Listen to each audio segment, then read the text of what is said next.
जय हिंद दोस्तों। स्वागत है आपका हमारे YouTube channel dream job with Ankit पे। दोस्तों आज हम कंप्यूटर सीरीज का टेस्ट 3 करने वाले हैं। इसके पहले हम 2 टेस्ट करा चुके हैं। इसमें हम 20 क्वेश्चन कराते हैं, पूरा डिटेल में उस क्वेश्चन का एनालिसिस करते हैं और उससे रिलेटेड फैक्ट भी मैं आपको बताते हैं। तो चलिए शुरू करते हैं टेस्ट 3। तो हमारा पहला क्वेश्चन है, बताएं कि निम्नलिखित कथन सत्य है या असत्य। यहाँ पे आपको 2 ऑप्शन देखने को मिल रहे हैं। पहला ऑप्शन है MS वर्ड में लैंडस्केप एक मान्य पेज मार्जिन विकल्प है। दूसरा है MS वर्ड में पोर्ट्रेट एक मान्य पेज मार्जिन विकल्प है। यहाँ पे मान्य पेज का मतलब है यहाँ पे एक वैलिड। MS वर्ड में पोर्ट्रेट एक मान्य पेज मार्जिन विकल्प है और MS वर्ड में लैंडस्केप एक मान्य पेज मार्जिन विकल्प है। ये आपको बताना है सही है या गलत है, कौन सा सही है कौन सा गलत है, ये आपको बताना है। तो पहला है ऑप्शन यहाँ पे दोनों सत्य हैं, दूसरा है दोनों असत्य हैं, एक सत्य एक असत्य और एक असत्य एक दूसरा सत्य। तो इसको चलिए हम आपको डिटेल में MS वर्ड में ले चलते हैं और वहाँ पे दिखाते हैं। सारे क्वेश्चन हम आपको इसी तरह से कराएंगे। अब यहाँ पे आप देखेंगे, जब आप लेआउट पे आएंगे तो यहाँ पे मार्जिन का विकल्प आपको मिलेगा, लेकिन मार्जिन में यहाँ पे कहीं पे लैंडस्केप पोर्ट्रेट का ऑप्शन आपको देखने को नहीं मिल रहा है। तो कहाँ पे मिलेगा वो, आप जब यहाँ पे आएंगे उसके बगल में आपको दिखेगा ओरिएंटेशन। मार्जिन के जस्ट राइट में यहाँ पे आपको पोर्ट्रेट लैंडस्केप का ऑप्शन देखने को मिल रहा है। इसके पहले की क्लास में भी हमने आपको बताया था। यहाँ पे आप पोर्ट्रेट लैंडस्केप देख पा रहे होंगे। पोर्ट्रेट का मतलब होता है ये आपका ये लंबा में रहेगा, यानी आयताकार ही रहेगा लेकिन वो ऊपर की तरफ लंबा रहेगा। और लैंडस्केप जहाँ पे जैसे इमेज में आप देख पा रहे होंगे, लैंडस्केप हॉरिजॉन्टल होता है और पोर्ट्रेट जो होता है वो खड़ा खड़ा होता है। तो मेरे हिसाब से आप यहाँ समझ गए होंगे कि इसका ऑप्शन क्या होगा। तो यहाँ पे ये भी गलत हो जाएगा और ये भी गलत हो जाएगा। ये मार्जिन में ना होके ओरिएंटेशन में होता है या फिर लेआउट में भी होता है। उसके नीचे आपको लेआउट मिल जाएगा, उसमें होता है। तो यहाँ पे ये विकल्प सही होगा, दोनों गलत हैं। नेक्स्ट क्वेश्चन है, MS वर्ड के टेबल के बारे में निम्नलिखित में से कौन सा कथन असत्य है। यहाँ पे आपको असत्य छांटना है। एक टेबल में एक रो और एक कॉलम हो सकता है। एक टेबल में केवल एक रो हो सकती है। एक टेबल में अभाज्य संख्या में कॉलम नहीं हो सकते। एक टेबल में केवल एक कॉलम हो सकता है। इसके कहने का मतलब यहाँ पे 4 ऑप्शन दिया है। चलिए हम आपको दिखाते हैं, ले चलते हैं MS वर्ड में और एक टेबल क्रिएट करते हैं। हम यहाँ से पहले एक नया पेज लेते हैं। अब ये है नया पेज।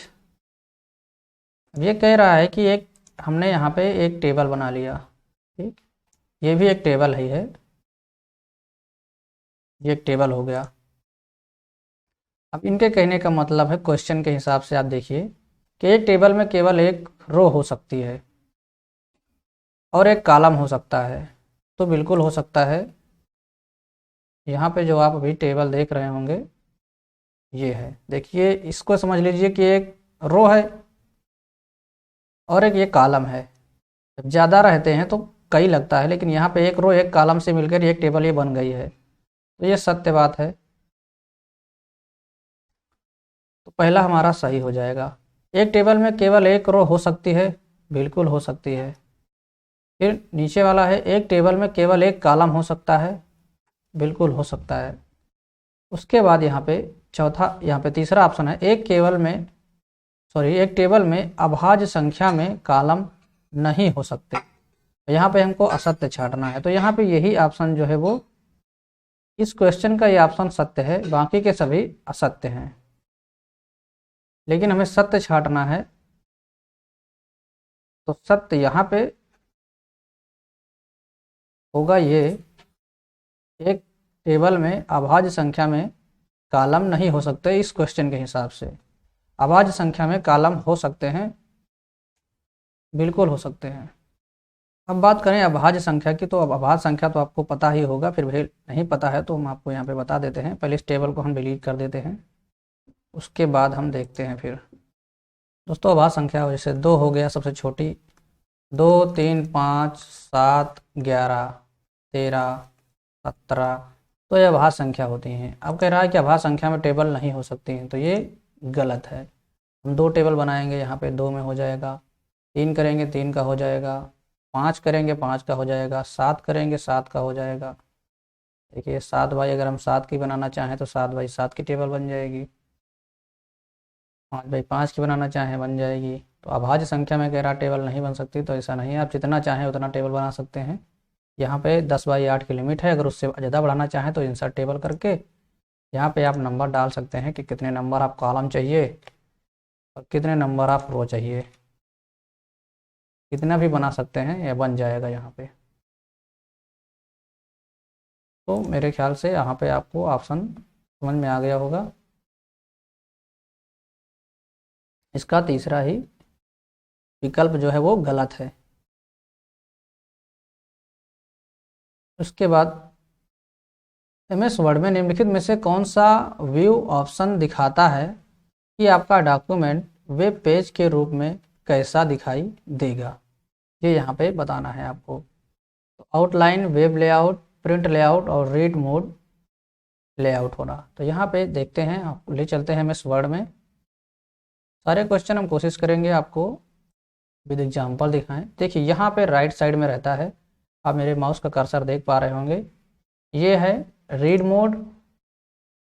रीड मोड ऑप्शन है जिसमें आपको एक साथ 2-2 पेज दिखते हैं, और अधिक अगर पढ़ना है आप तो यहाँ पे क्लिक करते जाइए, यहाँ पे माउस आप देख पा रहे होंगे, ये नेक्स्ट होता चला जाएगा, ये रीड मोड है। उसी के बगल में ये है प्रिंट लेआउट, जिसमें आप नॉर्मल मोड में रहते हैं तो ये प्रिंट लेआउट रहता है कि आप कोई पेज प्रिंट करेंगे तो कितना दिखेगा, किस तरह से दिखेगा, ये यहाँ पे दिखाता है। उसके बगल में वेब लेआउट होता है। वेब लेआउट क्या होता है, जो आप गूगल में कोई चीज़ सर्च करते हैं तो जो पेज ओपन होता है वो वेब लेआउट होता है। ये इस तरह का, अगर हम इसको वेब लेआउट मोड में देखेंगे तो इस तरह से दिखाई देगा, आप यहाँ पे देख पा रहे होंगे। ये सारा पेज जो है, थोड़ा सा हम जूम कर दिए हैं तो इस वजह से दिख रहा है।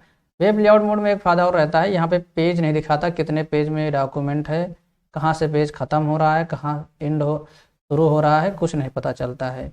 आप इसको स्क्रॉल करते जाइए और ये नया पेज नीचे आता चला जाएगा, ये देखिए।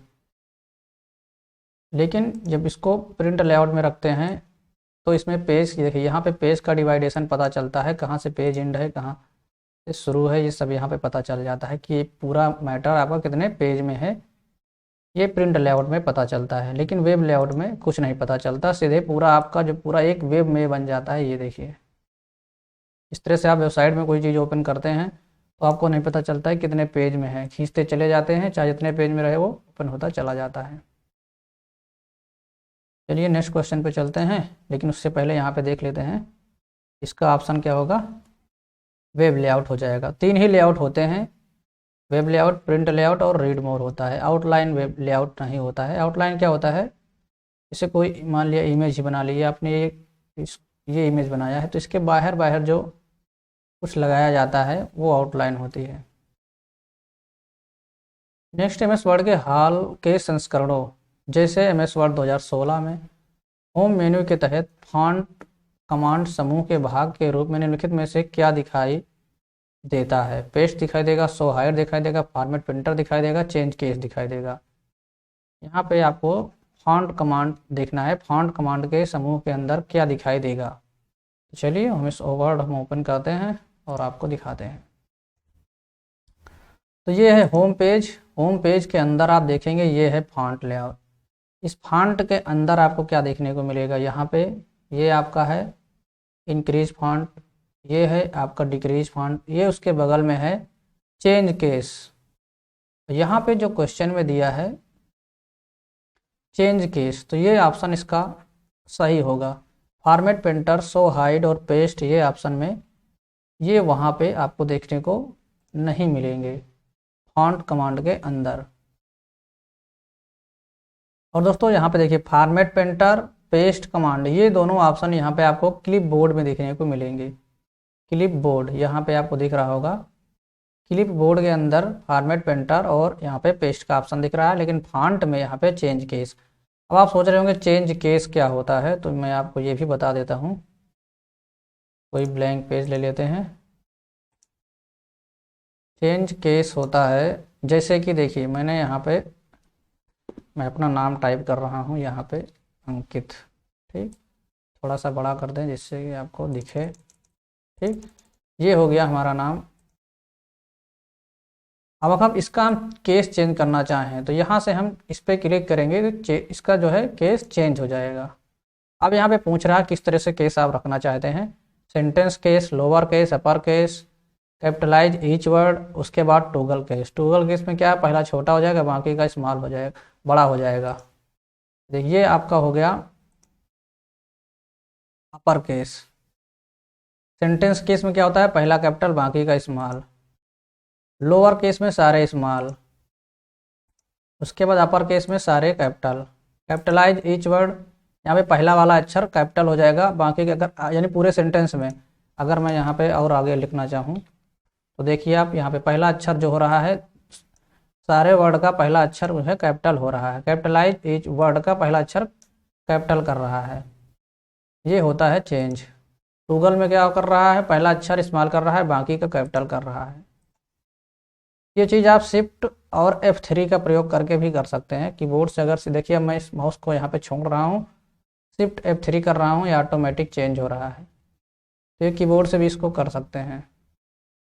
तो ये हो गया आपका change case.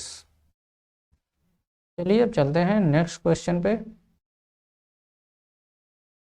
MS Excel worksheet में जब आप B3 से शुरू करते हैं और B3 से G9 सेल्स की तरफ एक रेंज को सिलेक्ट करते हैं तो नेम बॉक्स में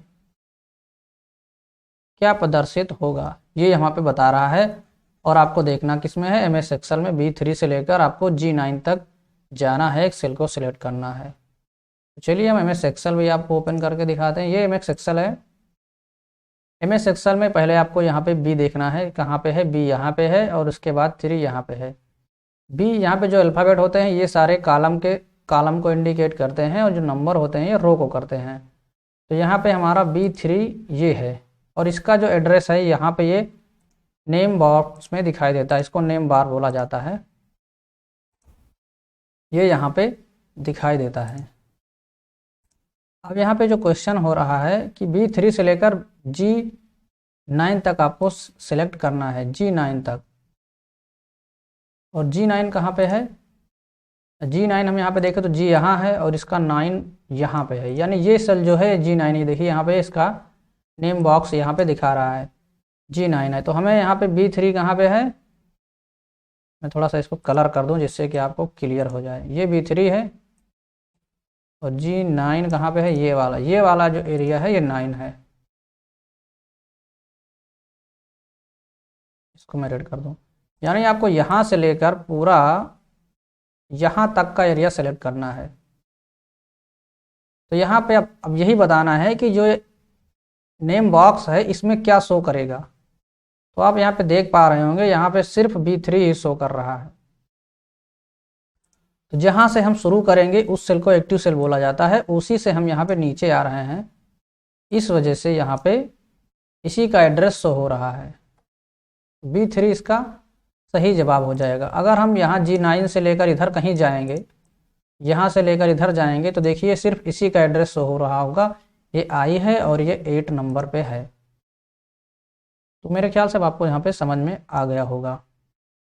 तो इसका जो आंसर होगा वो होगा B3, जहाँ से शुरू करेंगे वही होगा नेम बॉक्स। दोस्तों और डिटेल में हम आपको बताना चाहें एक्सेल के यहाँ पे कुछ व्यू या फिर MS वर्ड के, तो मैं आपको दिखाना चाहूँगा। ये है हमारी ई बुक जिसको हमने नाम दिया है कंप्यूटर की ई बुक, हमने इसको बनाया है। दोस्तों ये कंप्लीट ई बुक है जो कि आपके सभी एग्ज़ाम के लिए महत्वपूर्ण साबित हो सकती है। ये टोटल 143 पेज में है और इसका प्राइस मात्र 15 रुपये है, जो कि 99 रुपये था, लेकिन इसको हमने घटा के 15 रुपये कर दिया है। अगर आप इसे लेना चाहते हैं तो यहाँ पे एक नंबर दिया गया है, इस नंबर पे आप व्हाट्सअप मैसेज करेंगे, आपको PDF वहाँ पे मिल जाएगी। तो डिटेल में इसमें सारा कुछ आपको देखने को मिलेगा, पूरी MS ऑफिस है। इसका मैं आपको इंडेक्स दिखा देता हूँ। यहाँ पे थोड़ा सा ओपन करने में प्रॉब्लम मुझे हो रही है। ये है इंडेक्स, देखिए आप यहाँ पे आपको सारी चीज़ें मिल जाएंगी। कंप्यूटर का परिचय, कंप्यूटर की बनावट, इनपुट आउट डिवाइस या computer memory, data report, operating system, उसके बाद माइक्रोसॉफ्ट ऑफिस, माइक्रोसॉफ्ट विंडो। जब भी हम क्वेश्चन यहाँ पे करा रहे हैं माइक्रोसॉफ्ट ऑफिस के सारे क्वेश्चन हैं। डेटाबेस, डेटा संचार, नेटवर्किंग, इंटरनेट, कंप्यूटर सुरक्षा, उसके साथ साथ यहाँ पे 525 ऑब्जेक्टिव भी हम यहाँ पे रखे हुए हैं। दोस्तों इसके पेज नंबर 60 पे अगर हम आते हैं तो यहाँ पे आपको देखने को मिलेगा पूरा ये एक्सेल का व्यू है। ये है एक्टिव सेल, जहाँ पे अभी हमने माउस रख के आपको दिखाया था। जहाँ पे आपका माउस रहेगा वो एक्टिव सेल रहेगा और इसका एड्रेस यहाँ पे शो होगा। और ये है फॉन्ट बॉक्स, जिसको फॉर्मेटिंग टूल बार बोला जाता है, जो हमने आपको दिखाया। और ये आपका क्लिप बोर्ड है। और यहीं पे आप देख पा रहे होंगे वह पूरा वर्कशीट विंडो है। और ये कॉलम हेडिंग इसको बोला जाता है, इसको रो हेडिंग बोला जाता है। और यहाँ पे जो पूरा दिख रहा है ये है आपका फार्मूला बार। जब भी आप कुछ लिखेंगे तो आपका इसी में शो होगा, जो भी हमने आपको दिखाया है। ये फार्मूला बार है। अगर कोई फार्मूला का प्रयोग करते हैं तो इसमें दिखता है, क्योंकि एक्सेल का प्रयोग ज़्यादातर कैलकुलेशन के लिए किया जाता है। तो यहाँ पे आपका फार्मूला बार। और टाइटल बार ये है। ये क्या होता है, जब आप एक्सेल की कोई फाइल जिस नाम से रहती है वो टाइटल बार में दिखाई देता है, किस नाम से आपने इस फाइल को बनाया हुआ है, ये टाइटल बार होता है। बाकी यहाँ पे मैक्सिमाइज मिनिमाइज आप जानते ही होंगे, क्लोज करने के लिए क्रॉस वाला रहता है और मिनिमाइज करने के लिए माइनस का चिन्ह जो यहाँ पे दिखता है। और ये मैक्सिमाइज करने के लिए आपको कुछ इस तरह से दिखता है। मेरे ख्याल से यहाँ पे हमने ये स्क्रॉल बार है, तो आप जानते ही होंगे कुछ स्पेशल फीचर यहाँ पे रहते हैं, सम वम करने के लिए, सॉर्ट करने के लिए। धीरे धीरे आपको बताया जाएगा जब ज़रूरत पड़ेगी तो। और ये है मेनू बार, ये होम मेनू, इंसर्ट मेनू, पेज लेआउट, ये सारे मेनू बार हैं। चलते हैं नेक्स्ट क्वेश्चन पे। अनाधिकृत रूप से सॉफ्टवेयर की कॉपी और वितरण करने की प्रक्रिया क्या कहलाती है? ये है आपको बताना है। तो इसका जो सही आंसर होगा वो सॉफ्टवेयर पायरेसी होगा। जो अनाधिकृत रूप से यानी अनथराइज जो है रूप से आपकी सॉफ्टवेयर की कॉपी करना और किसी को देना, दूसरे को यूज कराना, ये सारी चीज़ें सॉफ्टवेयर पायरेसी के अंतर्गत आती हैं। क्रैकिंग का मतलब क्या होता है, किसी भी सॉफ्टवेयर में आप कुछ उसमें चेंजेस करके उसको बनाना, ये क्रैकिंग कहलाता है। हैकिंग आप समझते ही होंगे, ये भी एक तरह से अनथराइज्ड यूज हुई होता है। लेकिन इसमें क्या होता है कि ज़्यादातर किसी सॉफ्टवेयर को तो ऐसे हैकिंग होती नहीं है कि वेबसाइट के थ्रू, आपने सुना ही होगा फेसबुक हैक हो गया, व्हाट्सअप हैक हो गया, ये वो हैकिंग कहा जाता है। कोई दूसरा उनके आईडी पासवर्ड से उसको हैक कर लेता है, वो उसका यूज करता है, मिसयूज करता है, वो हैकिंग कहलाता है। और सॉफ्टवेयर लिटरेसी तो यहाँ पे इससे साक्षरता से संबंधित है। इसका जो सही आंसर होगा वो दूसरा हो जाएगा। दोस्तों अगर आपको वीडियो अच्छा लग रहा हो तो लाइक कर दीजिए और चैनल पर नए हैं सब्सक्राइब नहीं किया है तो कर लीजिए। आपको ऐसे ही जानकारी हम प्रोवाइड कराते रहते हैं। निम्नलिखित में से कौन सा ऑपरेटिंग सिस्टम है, आपको ये बताना है। लिनक्स है, डिबगर है, मोजिला है, गूगल क्रोम है, तो ये आपको बताना है। इस दोस्तों यहाँ पे मोजिला फायरफॉक्स, ये देखिए हमारे में ये यहाँ पे दिख रहा होगा, ये एक ब्राउज़र होता है। तो ये ऑपरेटिंग सिस्टम है नहीं, आपने भी यूज किया होगा फायरफॉक्स को। ये है मोजिला फायरफॉक्स,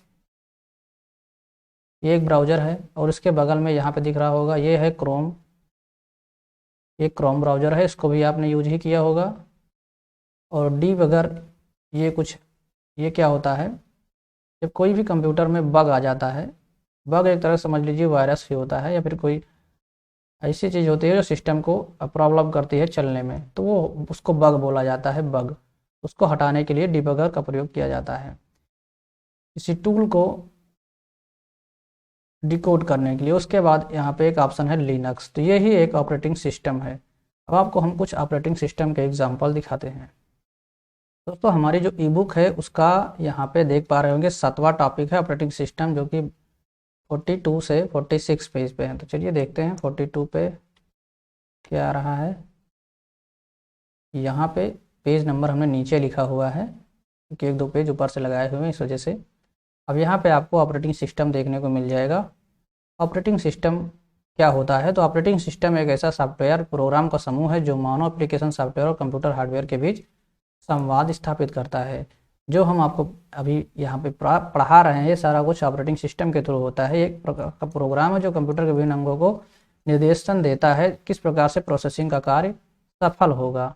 ऑपरेटिंग सिस्टम एक ऐसा सॉफ्टवेयर है जो यूजर एवं कंप्यूटर हार्डवेयर के बीच एक इंटरफेस, एक माध्यम की भांति कार्य करता है।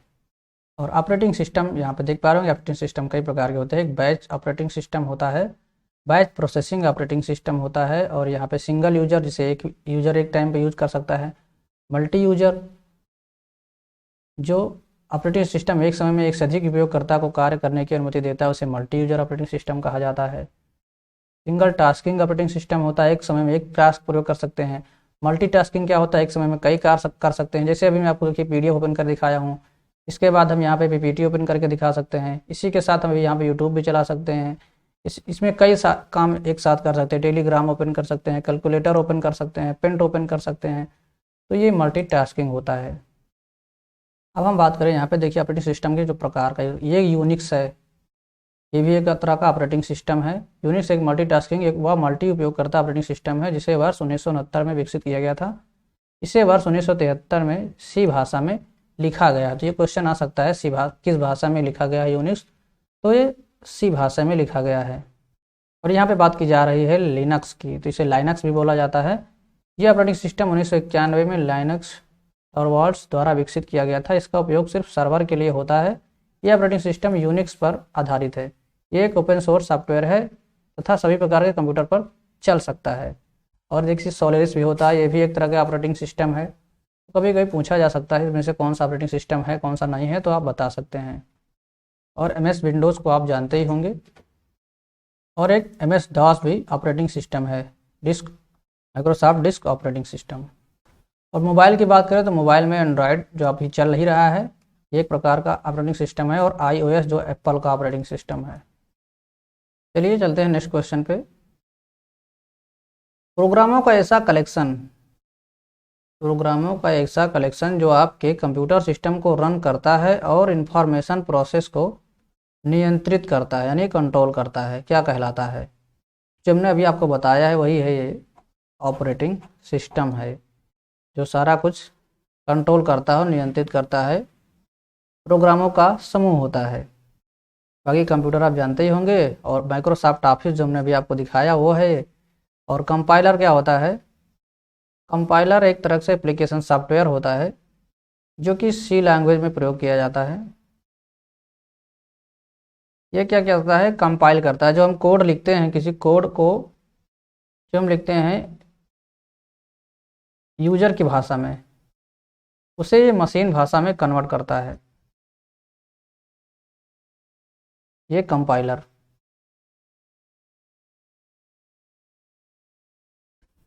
फाइल नेम्स के संदर्भ में निम्नलिखित में से कौन सा कथन गलत है, ये आपको बताना है। फाइल का नाम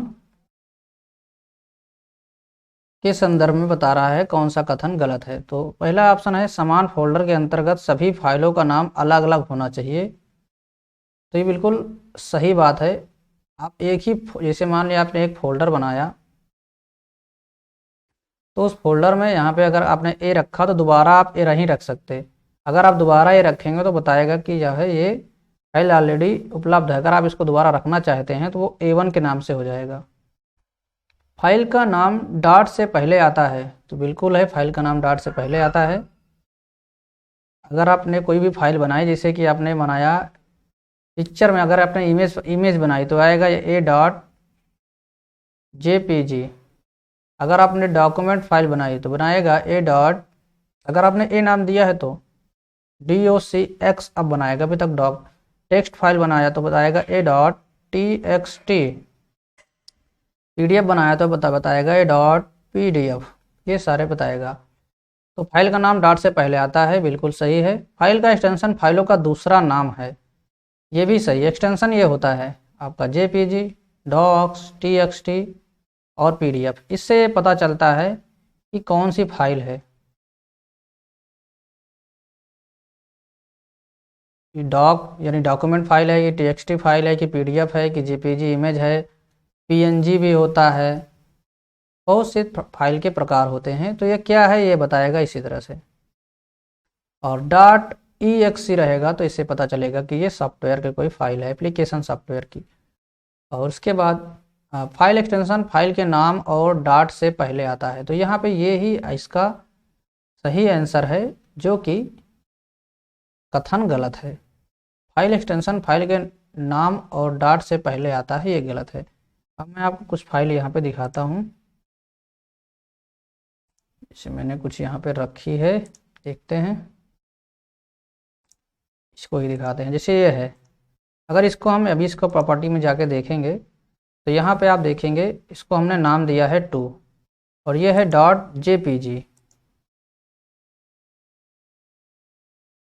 दोस्तों अगर हम इसको जैसे इसको भी अगर हम एक लिखना चाहें, जैसे हमने भी आपको बताया, चलिए इसको हम ए लिखते हैं जिससे आपको समझ में आए। अगर हम इसको ए लिखना चाहें और इसको भी ए लिखना चाहें तो ये संभव नहीं होगा। ये देखिए, do you want to rename, तो ये रिनेम करने के लिए मांग रहा है।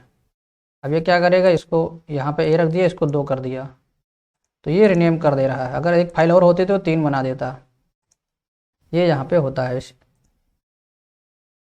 अब यहाँ पे जो क्वेश्चन कह रहा है कि फाइल, जो क्वेश्चन गलत है, देखिए यहाँ पे ये हमारा कंप्यूटर का इस ई बुक का नाम है माई कंप्यूटर, ये लोकेशन है। इसके लास्ट में आप देख पा रहे होंगे सबसे आखिरी में .pdf लगा हुआ है इसके नाम के लास्ट में।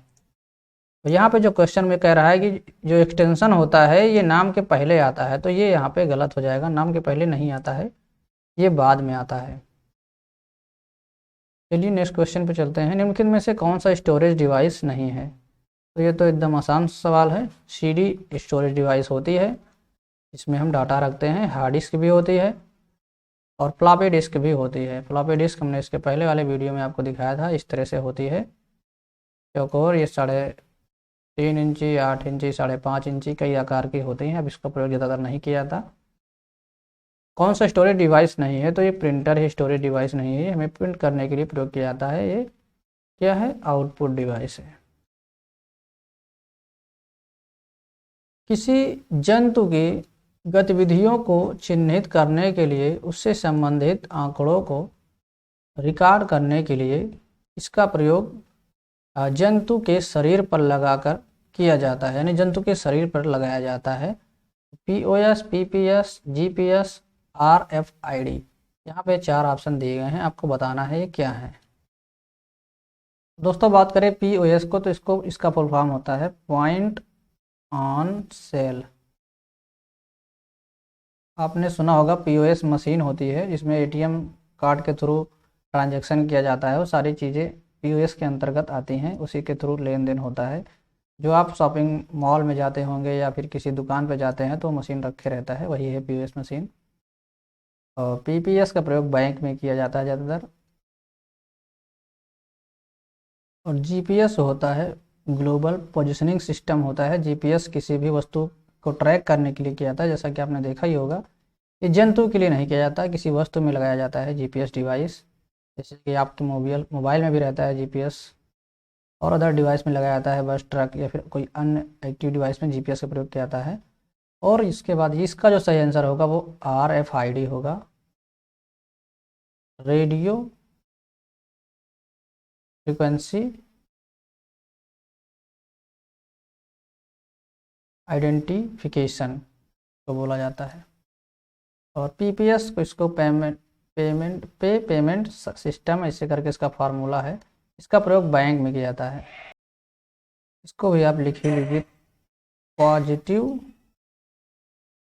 मान लिया कभी पूछ ही ले, पॉजिटिव पे सिस्टम।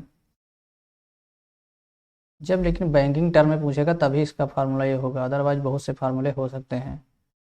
तो इसका जो सही आंसर होगा वो RFID होगा, जो कि जानवरों की गतिविधियों के लिए लगाया जाता है, जानवरों के लिए। नेक्स्ट निम्नलिखित में से कौन सा केबल उच्च गति से डाटा ट्रांसमिट कर सकता है? तो यहाँ पे flat cable, coaxial cable, optic fibre cable, twisted pair cable, 4 तरह की यहाँ पे केबल दी गई हैं। अब आपको दिखाते हैं अपने ई बुक में कौन सी केबल का क्या काम है। तो दोस्तों सबसे पहले हम जान लेते हैं कोएक्सियल केबल क्या होती है। यह केबल के द्वारा उच्च आवृत्ति वाले डेटा को संचारित किया जाता है। यह केबल उच्च गुणवत्ता का संचार करता है।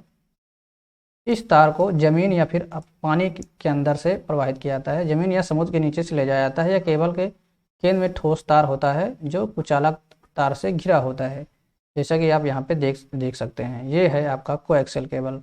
और फाइबर केबल की बात करें तो यह एक नई तकनीक है जिससे धातु के तारों की जगह विशिष्ट प्रकार के ग्लास या प्लास्टिक के फाइबर का प्रयोग डेटा संचार के लिए किया जाता है। यह केबल हल्की या तीव्र गति वाली होती है। इस केबल का प्रयोग टेलीकम्युनिकेशन और नेटवर्किंग के लिए होता है। और वहाँ पे एक दिया हुआ है ट्विस्टेड पेयर केबल, यही है, इसे इथरनेट केबल या ट्विस्टेड पेयर केबल बोला जाता है। इस प्रकार के केबल में तार आपस में उलझे ट्विस्टेड होते हैं। ट्विस्टेड का मतलब एक में एक मुड़े हुए, जैसे एक मान लीजिए केबल है, दूसरी केबल इसी में इस तरह से गुद दिया जाए। इसके ऊपर कुचालक पदार्थ एक अन्य परत का बाहरी आवरण, जिसे जैकेट कहते हैं, लगा होता है। दो या दो से अधिक तार सिग्नल को प्राप्तकर्ता तक पहुंचाने के लिए दूसरा अर्थिंग के रूप में प्रयोग किया जाता है। यह केबल का प्रयोग छोटी दूरी में डेटा संचार के लिए करते हैं। इस तार का प्रयोग लैन में किया जाता है, लोकल एरिया नेटवर्क में किया जाता है। इसका जो सही आंसर होगा वो होगा आपका optical fibre cable, optic fibre cable इसका सही आंसर होगा। सबसे ज़्यादा स्पीड इसी में होती है। और इसकी स्पीड की बात करें अभी तो वर्तमान में इसकी स्पीड 100 Mbps से लेकर 2 Gbps तक है। PS मतलब पर सेकंड होता है। नेक्स्ट है वह हार्डवेयर डिवाइस या सॉफ्टवेयर प्रोग्राम जो नेटवर्क्स के मध्य मैसेज भेजता है कहलाता है ब्रिज, बैकबोन, गेटवे, रूटर। चार में से एक ऑप्शन आपको बताना है कौन सा इसका सही होगा। अब दोस्तों बात करें यहाँ पे गेटवे की, तो गेटवे एक ऐसी युक्ति है जिसका प्रयोग दो विभिन्न नेटवर्क या प्रोटोकॉल को जोड़ने के काम आता है। इन्हें प्रोटोकॉल परिवर्तक, प्रोटोकॉल कन्वर्टर भी कहते हैं। ये फायरवॉल की तरह कार्य करते हैं। ये तो होगा गेटवे। अब बात करते हैं स्विच की, तो स्विच वे हार्डवेयर होते हैं जो विभिन्न कंप्यूटर को एक लाइन में जोड़ते हैं। स्विच को हब के स्थान पर प्रयोग किया जाता है। हब तथा स्विच के मध्य एक महत्वपूर्ण अंतर यह है कि हब स्वयं तक आने वाले डेटा को अपने प्रत्येक पोर्ट पर भेजता है, जबकि स्विच स्वयं तक आने वाले डेटा को केवल गंतव्य स्थान तक भेजा जाता है। स्विच करने के लिए इसका प्रयोग किया जाता है। और हब क्या होता है आप यहाँ पे देख पाएंगे। हब का प्रयोग ऐसे स्थान पर किया जाता है जहाँ नेटवर्क की सारी केबल मिलती हैं। ये एक प्रकार का रिपीटर होता है जिन्हें नेटवर्क चैनलों को जोड़ने के लिए पोर्ट लगे होते हैं। आमतौर पर एक हब में 4, 8, 16 तथा 24 पोर्ट लगे होते हैं। जैसे कि ये बना दिया गया और इसमें पोर्ट यहाँ पे दे दिया गया, यहाँ पे दे दिया गया। इसमें कई सारे उपकरण एक ही साथ कनेक्ट हो जाते हैं। इसके अतिरिक्त हब का प्रत्येक पोर्ट के लिए एक इंडिकेटर लाइट लगी होती है। जब पोर्ट से जुड़ा कंप्यूटर ऑन होता है तब लाइट चलती रहती है। हब में कंप्यूटर को जोड़ना अथवा हबों को आपस में जोड़ना तथा हटाना बहुत सरल होता है। एक हब में तकरीबन 24 कंप्यूटर को जोड़ा जा सकता है। और दोस्तों एक यहाँ पे इससे अधिक कंप्यूटर को जोड़ने के लिए फिर आपको अतिरिक्त हब जोड़ा जाएगा, अतिरिक्त हब को जोड़ा जाता है। और इस प्रक्रिया को यानी 2 से अधिक हबों को जोड़ने की प्रक्रिया को डेजी चेनिंग कहा जाता है। कभी कभी ये भी क्वेश्चन पूछ लेता है। अब बात करते हैं राउटर की। राउटर का प्रयोग नेटवर्क में डेटा को कहीं भी भेजने में करते हैं। इस प्रक्रिया को राउटिंग कहते हैं। राउटर एक जंक्शन की तरह कार्य करता है।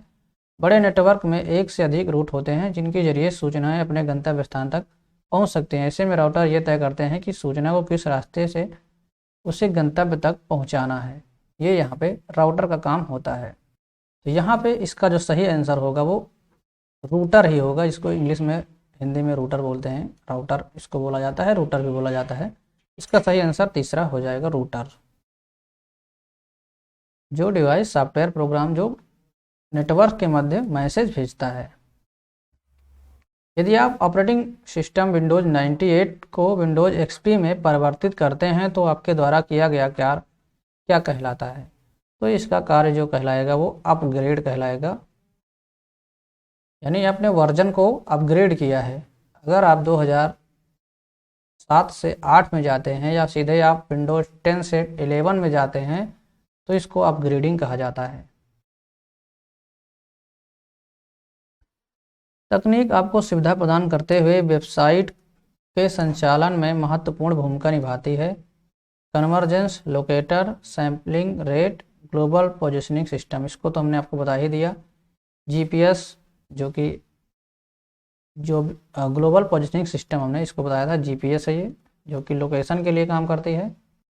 दोस्तों इसका जो सही आंसर होगा वो यही होगा, GPS। इसी के माध्यम से लोकेशन ट्रैक करके, लोकेशन के माध्यम से आपको डाटा सैटेलाइट के माध्यम से या फिर आपको सर्वर के माध्यम से डाटा आपके पास भेजा जाता है।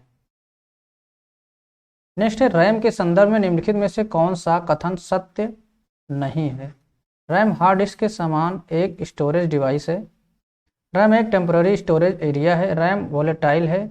जब आप कंप्यूटर ऑफ करते हैं तो रैम में स्टोर की गई इंफॉर्मेशन भी समाप्त हो जाती है। तो आपको बताना है क्या सत्य नहीं है। चलिए हम आपको पहले रैम के बारे में डिटेल में दिखाते हैं। दोस्तों ये हमारे ई बुक का पेज नंबर मेरे ख्याल से 10 है, 10 ही है। इसमें हमने रैम को यहाँ पे रखा हुआ है। अब इसको थोड़ा सा जूम करके आपको दिखाते हैं।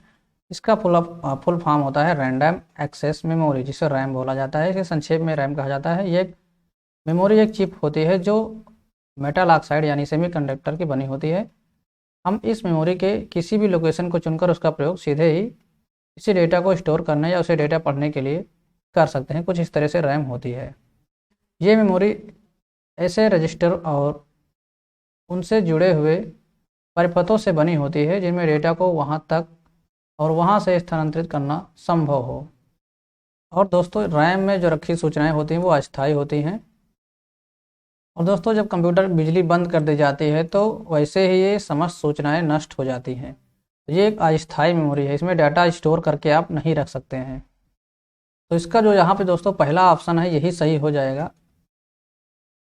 रैम हार्ड डिस्क के समान एक स्टोरेज डिवाइस है। तो हार्ड डिस्क के समान ये स्टोरेज डिवाइस नहीं है, क्योंकि इसमें डाटा हम स्टोर करके ज़्यादा समय के लिए नहीं रख सकते। यहाँ पे जैसे ही लाइट चली जाती है इसका काम खत्म हो जाता है। हार्ड डिस्क में क्या होता है, हम डाटा रख सकते हैं, कभी भी उसका यूज कर सकते हैं बाद में। एक टेम्परेरी स्टोरेज एरिया है, ये सही है, ये भी सही है। देखिए ऑप्शन के हिसाब से यहाँ पे ये वाला सही है, लेकिन यहाँ पे हमें छांटना है असत्य कौन है। तो ये असत्य है। बाकी एक वोलेटाइल मेमोरी है। जब आप कंप्यूटर ऑफ करते हैं तो रैम स्टोरेज इंफॉर्मेशन डिलीट हो जाती है। ये बात एकदम सही है। नेक्स्ट क्वेश्चन पे चलते हैं। अब यहाँ पे डैश है, किसको छोड़कर सभी रियल सिक्योरिटी और प्राइवेसी रिस्क, ये दोस्तों रिस्क है, प्राइवेसी रिस्क के उदाहरण हैं स्पाईवेयर, स्पैम, हैकर और आइडेंटिटी थेफ्ट। यहाँ पे आपको बताना है किसको छोड़कर रियल सिक्योरिटी और प्राइवेसी रिस्क के उदाहरण हैं। स्पाईवेयर, हैकर्स, आइडेंटिटी थेफ्ट और स्पैम। यहाँ पे आपको बताना है कि कौन सा प्राइवेसी रिस्क के उदाहरण है। मतलब यहाँ पे बताना है कि कौन सा नहीं है, आपको बताना है, छोड़कर आपको बताना है। दोस्तों यहाँ पे जो इसका सही आंसर होगा वो होगा स्पैम। बाकी के जो हैं यहाँ पे ये सारे सिक्योरिटी रिस्क के उदाहरण हैं। स्पाईवेयर, हैकर्स, आइडेंटिटी थेफ्ट यानी आपकी जानकारी चुरा लेना, हैकर जो आपकी आइडेंटिटी को या भी कुछ भी चीज़ आपकी वेबसाइट को, ईमेल को कुछ भी हैक कर लेते हैं तो वो लोग भी यहाँ पर सिक्योरिटी रिस्क आपका रहता है। स्पाईवेयर भी होता है, वायरस के तो वायरस भी होता है।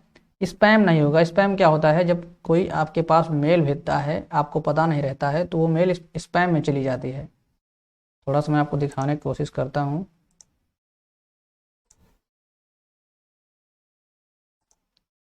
अगर कोई मेल आई होगी तो अब यहाँ हम दिखाएंगे। जब कोई अननोन पर्सन आपके पास मेल भेजेगा तो वो मेल स्पैम में चली जाएगी। यहाँ पे देख पा रहे होंगे आप, ये स्पैम दिख रहा है, यही है स्पैम। अभी हमारे यहाँ पे कोई मेल नहीं है क्योंकि हमने जो मेल आई हुई उसको डिलीट कर दिया है। तो अगर कोई अननोन पर्सन आपके पास मेल भेजता है तो वो स्पैम में चली जाती है। इससे कोई डाटा लॉस होने का कोई आपको खतरा नहीं रहता है। नेक्स्ट क्वेश्चन है हमारा, ऑफिस 2007 में करंट रो के पहले सेल में जाने के लिए निम्नलिखित में से किस कमांड का प्रयोग किया जाता है। दोस्तों यहाँ पे जैसे जो ईयर लिखा रहता है इससे कोई खास मेरे ख्याल से फ़र्क नहीं पड़ता है। अगर आप 2007 की जगह 2010 भी यूज़ करेंगे, 2013 यूज़ करेंगे, 16 यूज़ करेंगे, 19 यूज़ करेंगे, 21 यूज़ करेंगे, तो MS ऑफिस के जो कमांड होते हैं मेरे ख्याल से सब वही रहते हैं। फिलहाल हम आपको दिखाते हैं दो MX ऑफिस, एक 2007 में दिखाते हैं और एक हमारे पास है 19 का, दोनों में दिखाते हैं ओपन करके। तो ये हमारा है MS एक्सेल। यहाँ पे MS ऑफिस पूछ रहा है, MS एक्सेल थोड़ा एक बार मैं डाउट क्लियर कर लेता हूँ। ऑफिस पूछ रहा है, ऑफिस 2007 में नहीं, यहाँ पे सिर्फ ऑफिस लिखा हुआ है। तो जहाँ पे जो रो और कॉलम वाला ऑप्शन होता है वो एक्सेल में ही होता है, तो हम यहाँ पे वही ओपन किए हैं। अब यहाँ पे जो क्वेश्चन है, भूल जा रहा हूँ क्या क्वेश्चन है। ऑफिस में करंट रो के पहले सेल में जाने के लिए किस कमांड का प्रयोग किया जाता है। तो यहाँ पे जैसे हम मान लिए यहाँ पे हैं, ठीक, और पहली सेल हमारा यहाँ पे है, ये पूछ रहा है कि किस कमांड का प्रयोग किया जाएगा। इस जगह पे हैं हम और हमको यहाँ पे जाना है। अब हम देखते हैं ऑप्शन यहाँ पे कौन कौन से दिए गए हैं। एक है tab, shift plus tab, ESC plus home और होम। यहाँ पे 4 टैब दिए गए हैं, 4 ऑप्शन दिए गए हैं। और हम चलते हैं एक्सेल पे देखते हैं। तो पहले तो हम टैब दबा के देखते हैं। अभी हमने टैब प्रेस किया है। टैब से क्या होता है, ये एक सेल आगे बढ़ जा रहा है, टैब से तो नहीं होगा। और उसके बाद दिया है ESC प्लस होम, तो ये भी हम प्रेस करके देख लेते हैं। यहाँ पे ESC प्लस होम बटन आपको दबाना है। तो इससे क्या हो रहा है, ESC प्लस होम से जहाँ पे हमने कर्सर रखा हुआ है ये उसके पहले सेल में पहुँच जा रहा है। इसे यहाँ पे रखा हमने, ESC प्लस होम की प्रेस किया तो ये पहले सेल पे आ गया है, लेकिन ये फर्स्ट सेल पे नहीं आया है, उस रो के पहले सेल पे आया है। ESC प्लस होम से पहले रो के पहले सेल पे आया है, तो ये भी ऑप्शन हमारा नहीं से होगा। करंट रो के पहले सेल, तो ये तो मेरे ख्याल से सही हो रहा है। करंट रो के पहले सेल में जाने के लिए तो यहाँ पे ESC प्लस होम मेरा सही हो रहा है। और एक बार हम होम टैब को भी प्रेस करके देख लेते हैं। अब यहाँ पे रखे हुए हैं, अब हम होम प्रेस करते हैं तो यहाँ पे हम देख पा रहे हैं कि होम से भी हम डायरेक्ट चले जा रहे हैं। होम प्रेस कर रहे हैं, यहाँ पे आ जा रहे हैं, और हम ESC के साथ होम कर रहे हैं तो भी आ जा रहे हैं। यहाँ पे तो हमारे 2 ऑप्शन सही होते दिख रहे हैं, लेकिन अब यहाँ पे 2007 बोला है तो इस वजह से हम 2007 ओपन करके अब चेक करते हैं। दोस्तों हमारा 2007 ओपन हो रहा है। तो दोस्तों अब हमारा माइक्रोसॉफ्ट ऑफिस 2007 वर्जन ओपन हो गया है। अब हम यहाँ पे देखते हैं ESC और होम की को प्रेस करके, यहाँ पे भी मूव हो रहा है ESC और होम की। एक बार हम शिफ्ट के साथ होम की का प्रयोग करते हैं तो शिफ्ट के साथ होम की प्रयोग करने पर यहाँ पे नहीं हो रहा है। शिफ्ट के साथ और सिर्फ होम की का प्रयोग करके देखते हैं तो यहाँ पे होम की का प्रयोग करने पर भी हो रहा है, और ESC के साथ अगर होम की हम प्रयोग कर रहे हैं तो भी हो रहा है। तो यहाँ पे इसके दोनों ऑप्शन सही हैं। अगर यहाँ पे शिफ्ट होता तो फिर ये गलत माना जाता, तो आपको ध्यान रखना है। यहाँ पे होम के साथ तो हम जा ही रहे हैं, शिफ्ट ESC के साथ भी हम चले जा रहे हैं। ऑफिस 2007 में मेरे ख्याल से सेम क्वेश्चन रिपीट हो गया है। वायरस, वार्मर्स और ट्रोजन हॉर्सेज जैसे सॉफ्टवेयर निम्नलिखित में से जिनमें हानिकारक प्रोग्राम होता है क्या कहलाते हैं, ये आपको यहाँ पे बताना है। दोस्तों इसका जो सही आंसर होगा वो यही होगा, मालवेयर इसको बोला जाता है। मालवेयर भी लिखा हुआ है, मालवेयर भी इसको बोलते हैं। यही होता है जो कंप्यूटर सॉफ्टवेयर जिसमें हानिकारक प्रोग्राम होते हैं, इसे मालवेयर बोला जाता है। बाकी की चीज़ हम इस वीडियो में भी नहीं डिस्कस करेंगे। अगर आप पढ़ना चाहते हैं तो हमारी ई बुक ले सकते हैं, वहाँ पे आपको मिल जाएगा, पूरा डिटेल में आप पढ़ सकते हैं। नेक्स्ट है और ये लास्ट है, चिप को किस नाम से जाना जाता है। ट्रांजिस्टर, रजिस्टर, इंटीग्रेटेड सर्किट और सेमीकंडक्टर। तो ये सेमीकंडक्टर की बनी होती है, लेकिन इसे इंटीग्रेटेड सर्किट जिसको IC चिप बोला जाता है, इंटीग्रेटेड सर्किट की बनी होती है, इसको इंटीग्रेटेड सर्किट बोला जाता है। इसका जो सही आंसर हो जाएगा वो तीसरा हो जाएगा। दोस्तों यहाँ पे हमने 20 क्वेश्चन कंप्लीट किए हैं। ये हमारा तीसरा सेट था। इसके पहले हमने 2 सेट ऑलरेडी कराए हुए हैं। अगर आपने नहीं देखा है तो देख लीजिएगा। बाकी किसी प्रकार की आपको कन्फ्यूजन होती है तो आप कमेंट बॉक्स में कमेंट करके हमसे पूछ सकते हैं। और अगर आप ई बुक परचेज करना चाहते हैं तो आप यहाँ पे जो नंबर दिया हुआ है 9415190193, इस पर आप व्हाट्सअप कर दीजिएगा। हमें ई बुक चाहिए, आपको वहाँ पे PDF प्रोवाइड करा दी जाएगी। वीडियो कैसा लगा, अच्छा लगा तो लाइक करिए, और चैनल पर नए सब्सक्राइब नहीं किया तो कर लीजिए। और कोई सुझाव अपने देना चाहते हैं तो वो भी आप कमेंट बॉक्स में दे सकते हैं। मिलते हैं इस वीडियो में, तब तक के लिए बाय, टेक केयर, जय हिंद, वंदे मातरम।